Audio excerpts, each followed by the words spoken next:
Hello, I'm creating this video because I want to show users how to add their Google form into their Google Classroom. So once you have created your Google form and you have everything filled out and you're happy with the information that you have on there, you're going to want to add that into your Google Classroom. So you do this by clicking on the Send button here, and then you're going to want to click on the Link button. You can just click right on the center, it'll highlight the whole thing, and you can hit Control-C to copy that. Then you're going to go over here to your Google Classroom. You're going to want to hit the Classwork tab and hit Create. You're going to create an assignment. Okay, and you're going to type in the title of the assignment.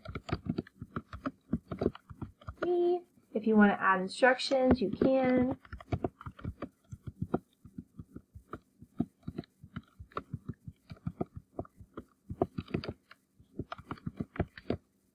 And then you're going to want to click on the link button here. This is where you'll copy and you'll paste that link right in, hit add link, and it shows up right there. You'll hit all about me. It shows that it's right on there. You're going to want to hit assign, and then it should be posted right there. You can click on it and students should be able to access that by clicking on it, and it'll bring them right to the Google form that you want them to fill out.